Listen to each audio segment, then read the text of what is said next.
but not the pilot, just Amelia. It is sweaty as hell today, and we are going to the Harry Potter museum store to go do the VR experience. But first, let's get some dinner at KTown.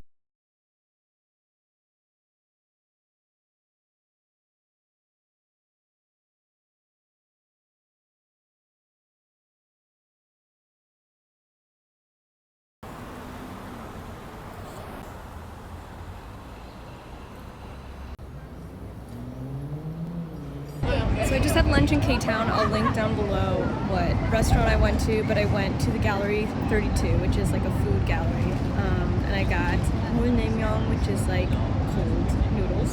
It's hot as hell today. Fun pro tip, if you're ever in New York and need a place to pee, there's a free bathroom in Gallery 32 in KTown, which is like right near Penn Station. And KTown's only like 4 or 5 blocks from this Harry Potter store. I'm chilling in the park now, waiting for my time to go in. You go in about 30 minutes earlier than you're supposed to start. I don't know anything about this, but I'm very, very excited. So I guess we'll see you when it's over. I'll give you a little review. Let's go.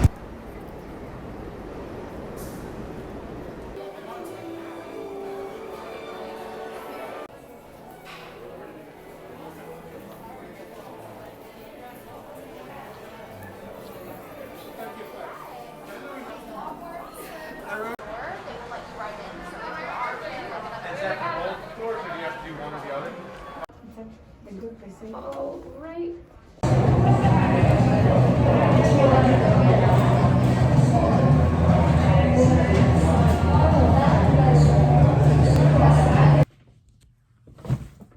Oh my god, I'm home. I honestly feel like I just like blacked out. Like, that was insane. So as you saw, I got there at 7 o'clock because my ticket was for 7:30 and they want you to arrive half an hour beforehand, which was great because they just honestly let me walk in the front door and then I could wander around the store however much I wanted. I feel like I probably could have gotten there earlier and they would have let me in early. So there's that. Take that as you will. So with this ticket to do your VR experience, you will also have access to the whole store. So I wandered around, and then you bring your ticket to a person in a red tie. They're standing near the stairwell, and they will send you to where your VR experience is supposed to be. So I was correct. The Wizards Take Flight Flying VR is in the basement, and then the other VR, I don't remember what it's called, is under the dirigible plums, and that takes you to a stairwell to the 3rd floor. So there is a 3rd floor, it's only for the VR experience. I'm going to be doing that one in a couple weeks, so stay tuned on my channel for that video. I will post it. Also, if you haven't seen, I've already done a full tour vlog video of visiting the store and buying stuff, and also going to the Harry Potter bar in New York City, so please go check that out. I would like to start this part by stating that I do not support Joanne, and she is a terf, and I don't want to support her monetarily, but I really wanted to go to this Harry Potter experience, and so I will be price matching exactly what I spent today at the store and donating that to Trans Lifeline, which is an organization that provides help for trans people. I will link it down below if you are interested in checking them out. If you have any other trans organizations that you would like to recommend to me, please let me know down below in the comments, because trans rights are human rights, and yeah. So the ticket for each VR experience is $34, which I honestly think is very reasonable. I thought they were going to be very expensive, but $34 is like not too bad. So especially for something in New York and something like this. Like, it's a 30-minute-ish experience, and like, that's like $1 a minute. I honestly would pay it. I honestly want to go do it again. So I spent $34, and then I also bought another butterbeer today, as you saw in the video. So I don't know what the total is, but I'll do the math, and I'll put the receipts here to show you I donated. All right, now on to tell you about the experience. There's gonna be spoilers from now on, so if you don't want to know about the entire VR experience, then click off this video. I'm assuming though, if you're here watching this, you want to know what's going on in the thing, so I'm going to tell you how it goes down. As you saw before, I was only allowed to take video in the like exterior area, and then also the like first ready room they bring you into. So it's got like a little locker area where you could drop your stuff, and then that's where you get the hand devices. I didn't take a video of those. But there's these little like VR hand devices. I'll try to find a picture of them, but they're like little squares and they strap onto your thumb and over your hand.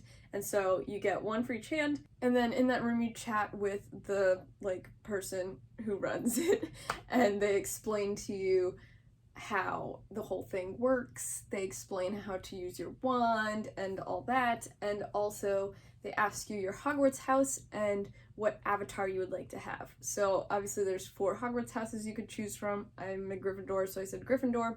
And then they have a picture on the wall of 4 different avatars. It's essentially just 4 different skin tones. And so you choose whichever one you want, and then that is what your avatar is in the game. So when you like look down or look at the other people, that's what skin tones the people are. Which was honestly pretty cool. It was a little weird because it wasn't exactly proportional. Like, I feel like the legs were really, really short, which I thought was weird, but that's just me being a like game geek. I'll get into that in a couple seconds. Outside of the experience, there was a cast member, that's not what they're called, a worker, and their name was Pauline, and they were super nice, and we chatted all about the whole working at the Harry Potter store and doing the VR experiences, and I'm just really excited for the other one. I'll tell you about the other one at the end of this video, but first let's talk about this one. After you get your hand things on and you choose your house and your skin tone avatar, then you go into the next room, which I was not allowed to video, but it is essentially just a big black room that has 6 different brooms. They're all the same broom, but there's 6 of them. They're spaced out, and you're assigned a number. So I was number 4. There's supposed to be 6 people in your group, but I guess some people didn't show up in my group today. So it was me and 3 other girls, and the 3 other girls were like, they weren't super into it. The one girl was definitely a Harry Potter fan, and the other 2 just were like there for the ride, I guess. But anyway, so you all sit on your brooms, and then you like get your headset all set and good. If you're wearing glasses, it's not a problem. You could wear your VR headset with it. The VR headset has like a headphone thing involved, and it has like adjust straps. You could fit it specifically to your head. I would definitely suggest like shaking your head around before you start, because I thought I made it tight enough, but then as I was like looking around in the VR, it was moving a little bit, which was a little frustrating.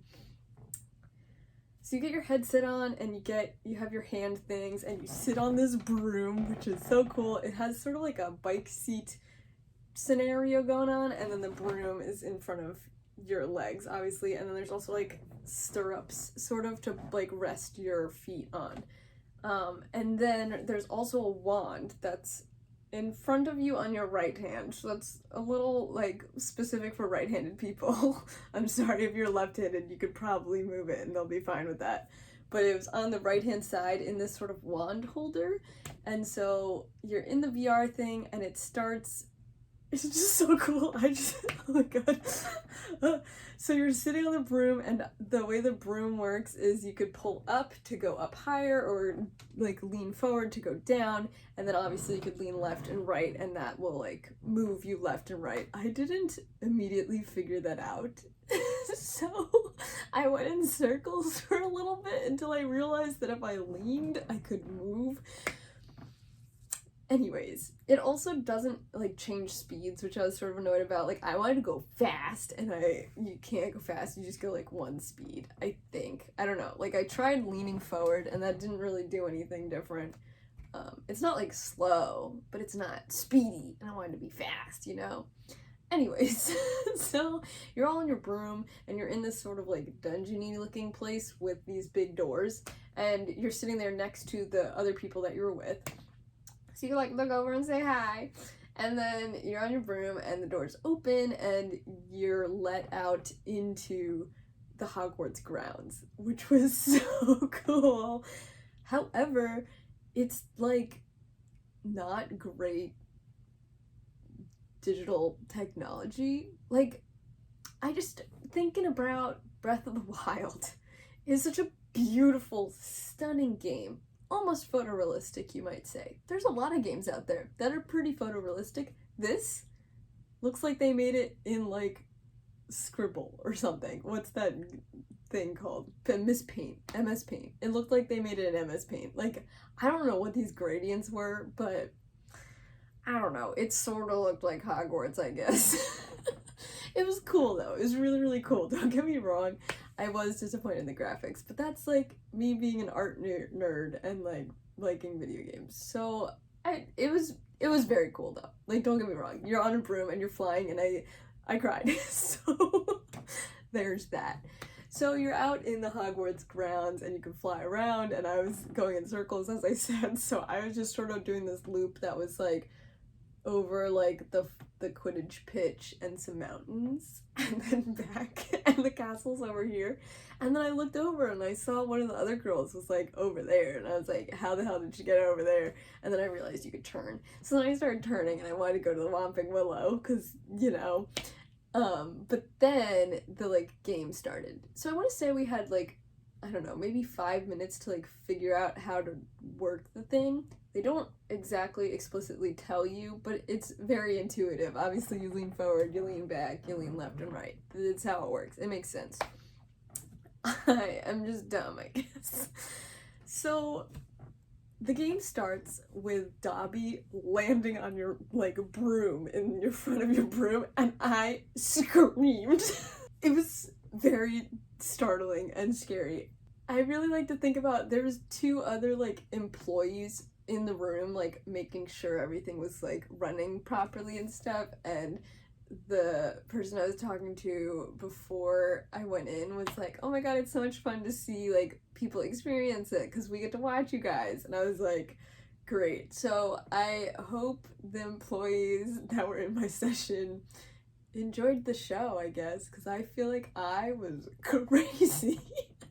I was like yelling, I was crying, it was time. I was just like freaking out because I was flying. That's like probably my biggest Harry Potter dream. Like, if I was a wizard, I want to fly on a freaking broom. That's all I want to do in life, and it was so cool. So Dobby lands on your broom, and then he like explains, oh, like, we gotta go do the plot, just come with me.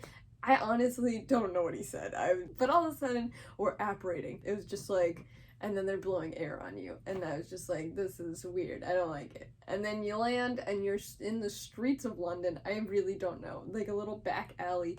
Hagrid comes out of a door, which was super fun, and he's all like, Death Eaters. I don't really know. As I said, I wasn't paying attention because I was freaking out, and it's something about like, oh, there's Death Eaters in London, we gotta go save the city, follow me. But at that point, Dobby and Hagrid collectively had explained that you can now pick up your wand. So the wand now appears in your VR vision, right? It was there the whole time in the physical room, but I couldn't see it because of the VR. And so they're like, pick up your wand. And so I picked it up, and oh my god, so exciting.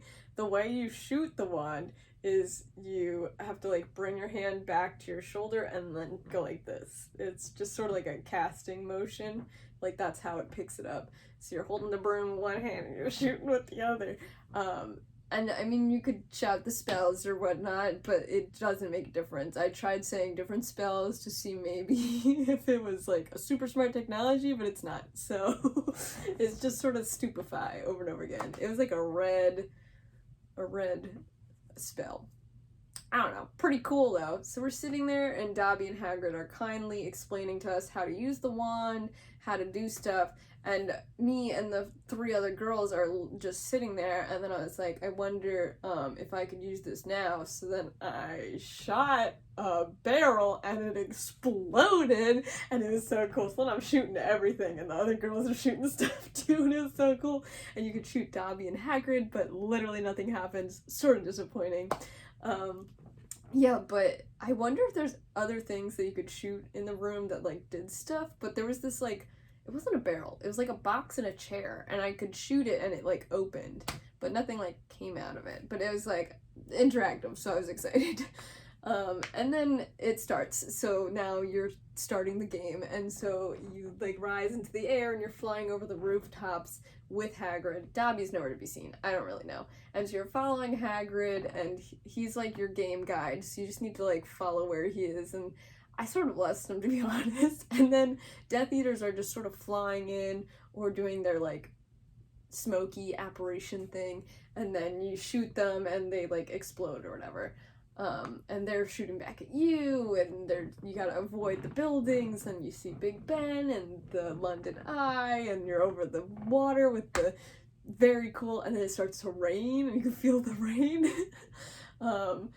And it's windy, and you're in the clouds. It's very cool. I think my biggest critique, though, is there's no, like, scoring. Like, I want to know how many, like, Death Eaters I got, you know? Like, did I get them all? Like, did I beat the people next to me? I'm very competitive. I'm a Gryffindor. I wanted to know if I won, you know? And there's no score, so that's a little disappointing. But besides that, super cool. And then the game ends, and I don't really remember, but it was like Dobby brought you back to school. I think you apparated again, and then Dobby was like explaining like, goodbye, thanks for all the help, or something like that, and I just started shooting at Dobby. And then we all started shooting at Dobby. Yeah, but it was really fun. And then the game was over, so you take off your goggles, and you give back the wand, and you give back all this stuff. And you go back into the same room that you started in, and you get your bags out of your locker, and then you come back out the same way you came in. So very, very cool.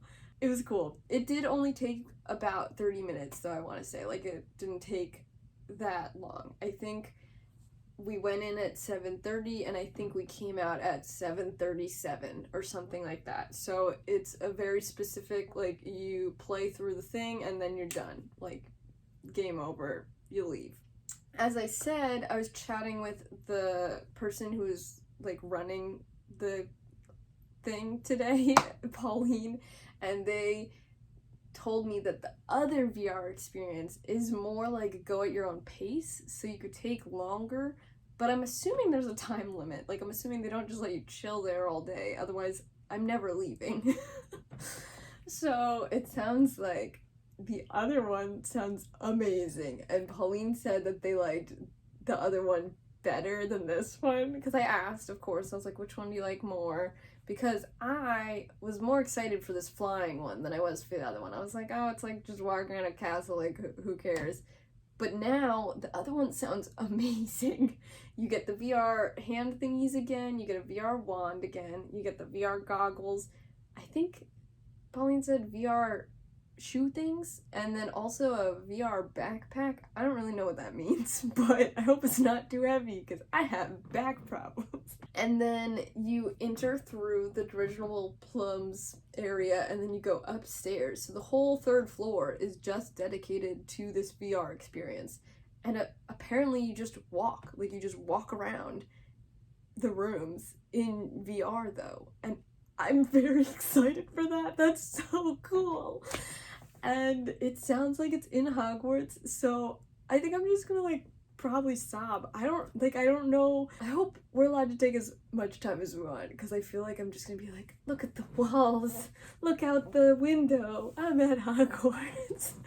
But there's some sort of plot as well, and apparently you could also see the other people you're with in that one as well, so I'm assuming you do the like tasks together. Which is sort of annoying, but it makes sense, you know? I'm very excited. So I'll be doing that in 2 weeks, I think, like the second week of August. So stay tuned for that video. I will post another vlog, explanation, experience thing. I'm like so amped right now. I don't think I'm gonna be able to sleep. Jesus Christ, that was so cool.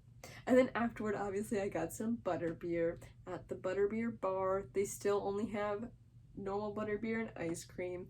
I got the normal butterbeer. They still give it to you in a plastic cup. I asked them today if you can reuse the cup or recycle it, and they said, we don't do refills. And I said, okay. And then I said, can you recycle? And they said, yeah, if you want, you can give it back to us and we'll wash it and sterilize it and use it again. And I was like, yeah, I do want to. So you could do that if you want. I can't believe it is so cool. I want to do it again, but yet again, do I want to do it again? I want to have like a competition. Like if they gave me a score, I would be going back every week because I would want to try to beat my score, you know? I hope you guys like this video. If you have any questions about the whole experience or the store, let me know down below. I would love to chat about it. I'm so amped about this. Thank you guys for watching. Bye!